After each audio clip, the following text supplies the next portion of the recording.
Salut à tous et bienvenue aujourd'hui dans Caverne VFX pour un nouveau tutoriel sur Blender. Aujourd'hui on s'attaque à une notion qui est très importante dans la 3D, aussi bien pour vos rendus que pour votre optimisation du viewport et l'optimisation de vos objets en général, c'est le niveau de détail. Donc le LOD en anglais, Level of Details, qui est utilisé donc communément sur toutes les productions, les grosses productions de films, etc.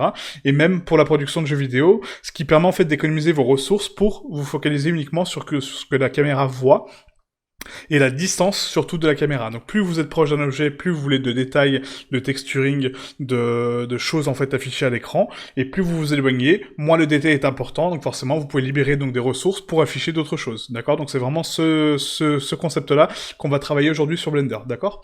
Donc on se retrouve tout de suite sur Blender pour la conception de cet effet. Donc on se retrouve sur Blender, donc du coup on va commencer par concevoir ma scène de façon très rapide pour vous exposer un petit peu la chose que je souhaite vous apprendre aujourd'hui, c'est le niveau de détail. Donc on va commencer par créer une sphère avec donc 8 segments et 4 anneaux uniquement, d'accord? Donc une sphère vraiment très brute, hein, très pas belle en fait, hein, très peu détaillée, et une caméra toute simple au centre de notre scène. Donc je vais activer ma caméra, voilà, donc là c'est fait, et là je vais dézoomer sur ma caméra, hop, sur mon objet, voilà, comme ceci, je vais me placer plus ou moins comme ça, voilà. Donc maintenant je veux donner du détail à cette sphère, mais que ce détail soit contrôlé par ma caméra, c'est-à-dire que plus je suis proche de ma sphère, plus je veux qu'elle soit détaillée, plus je m'éloigne, moins je veux de détails, et plus je veux qu'elle s'affiche cette forme-là, d'accord? Donc là, c'est vraiment une forme quand je suis vraiment très éloigné, on voit pas la différence. Est-ce que c'est une sphère ou pas? Je suis tellement loin, je la vois pas, peu importe. Si c'est une sphère ou pas, j'ai juste un point de pixels, peu importe, d'accord? Mais par contre, quand je suis zoomé, je veux de plus en plus de détails. Et c'est ça qu'on va faire, en fait, aujourd'hui comme animation. Donc pour ce faire, on va ici cliquer sur ma sphère, on va ajouter un modificateur de multi-résolution, donc ça marche avec tous les modificateurs, hein. Donc cette technique-là est valable pour tous les modificateurs. Mais là, on va l'utiliser vraiment pour le niveau de détail, donc pour la subdivision. Donc là, la multi-résolution, c'est comme la subdivision, mais de façon contrôlée. Ça vous permet de créer des instances de subdivision, et du coup de pouvoir revenir ou partir en arrière, d'accord, selon la subdivision que vous avez. Donc pour ce faire, on a ici donc la prévisualisation, donc le niveau de subdivision ici, et le niveau de rendu.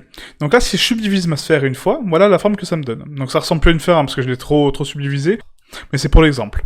Ensuite, on va faire donc un autre niveau, subdivisé, voilà, donc j'ai 2 niveaux de subdivision maintenant, un troisième et un quatrième. Et allez, pourquoi pas un cinquième, voilà. Comme ça, là, on est vraiment une sphère très lisse, très polie.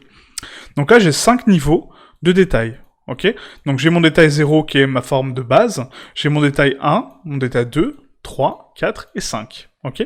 Maintenant, je veux que cette valeur soit contrôlée par ma caméra.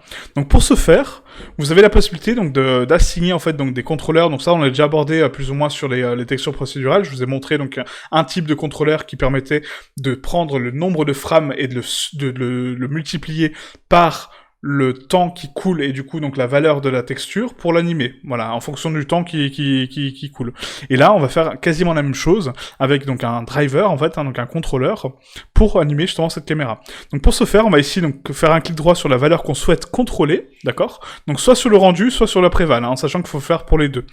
Donc nous on va le faire sur la préval, donc clic droit, je vais ajouter ici un contrôleur, donc CTRL D, normalement. Et là, j'ai donc une nouvelle fenêtre qui se propose à moi. Donc le contrôleur, en fait, c'est vraiment très complexe, en fait, hein, donc je vais pas tout le détailler, ça sera pour une autre vidéo, mais en tout cas, la fonction qu'on va faire aujourd'hui, je vais vous la détailler. Donc là, ce que je veux faire, c'est calculer la distance entre mon objet et la caméra, d'accord? Chose que Blender calcule de lui-même, puisque c'est 2 points qui sont dans l'espace 3D, donc il sait parfaitement où ils sont ces points, puisqu'il me donne leurs informations ici, d'accord? Quand je vais dans transformer, j'ai la position de mes points, la taille d'échelle, la position dans le monde, voilà, donc ma caméra, je sais qu'elle est à moins 3 mètres, etc. Ma sphère, je sais qu'elle est au centre, d'accord? Donc elle est à l'origine. Donc voilà, j'ai des informations que je peux utiliser pour calculer la distance entre ma sphère et ma caméra. Et là, quand je vais dans mes paramètres de modificateur, donc sur ma sphère, je peux récupérer ces informations grâce à des contrôleurs, grâce à des drivers en fait. Et pour ces drivers, donc on a ici par exemple, donc là des fonctions hein, qui sont différentes ici. Et moi, ce que je veux calculer, c'est pas une propriété ou un canal de transformation ou une différence de rotation, c'est uniquement une distance. Je veux calculer la distance entre ma caméra et mon objet.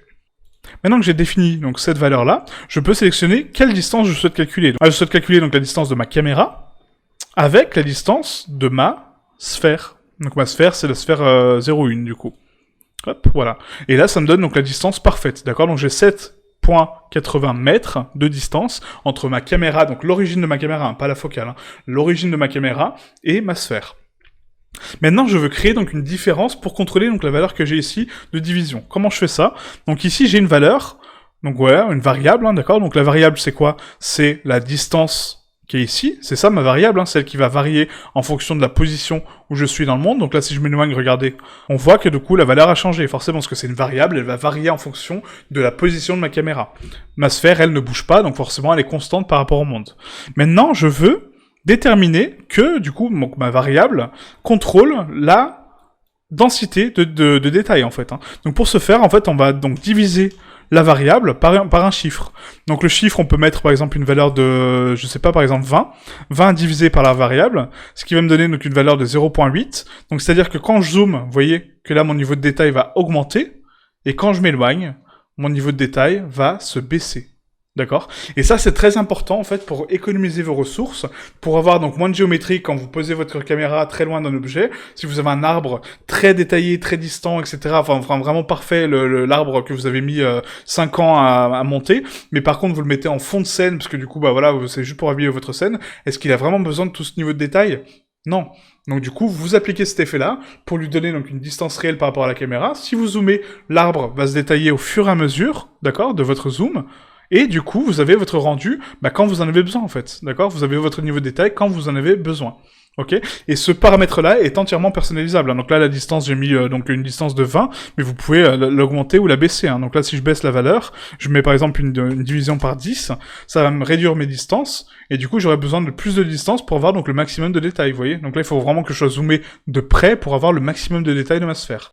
Alors que si je dézoome, là, il passe rapidement au niveau 0, donc du coup, c'est pas très probant, vous voyez. Donc c'est vraiment à vous de trouver donc le bon compromis entre la valeur que vous mettez ici, donc la valeur de division, et la distance que vous souhaitez donner. Donc là, par exemple, moi, je vais mettre 50, voilà. Là, j'ai envie d'avoir donc un niveau de détail irréprochable même à cette distance-là. Ok, pourquoi pas.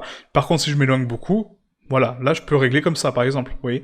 Avec une différence de 50 mètres entre les deux valeurs. Ok? Voilà.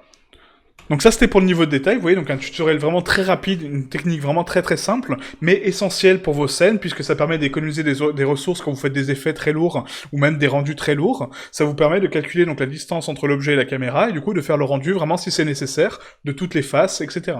Et ça, vous pouvez l'appliquer donc aux textures, avec donc l'ambient occlusion, voilà, d'animer un paramètre ou pas, par exemple l'activer uniquement si la caméra est proche, ou le désactiver, tout simplement. Vous pouvez activer une texture procédurale qu'elle soit animée par exemple que quand vous êtes zoomé, alors qu'à distance, elle est pas, c'est juste une image fixe par exemple, pour économiser encore des ressources. Vous voyez, donc il y a vraiment un tas de paramètres que vous pouvez contrôler grâce au driver, d'accord? Donc on les abordera au fil des tutos, hein, je vais pas tout vous donner maintenant parce que sinon c'est beaucoup d'informations, mais en tout cas voilà, donc une fonction simple, le calcul de distance entre deux objets. Donc là on l'a utilisé pour le niveau de détail, mais vous pouvez l'utiliser pour un tas d'autres choses, pour calculer la distance entre deux objets et du coup leur fonctionnement, leur définition par rapport à la distance qu'ils ont de cet objet par exemple, vous voyez? Donc par exemple faire un effet de focale qui zoome, etc. On peut le faire grâce au niveau de distance. C'est un exemple. Ok, voilà, donc j'espère que ce tutoriel vous a plu, encore un tutoriel rapide, hein, voilà, mais c'était une petite technique comme une autre, mais très importante pour vos conceptions. J'espère que ça vous a plu, n'oubliez pas donc un petit pouce bleu, un commentaire, et on se retrouve très bientôt pour un nouveau tutoriel. Ciao ciao.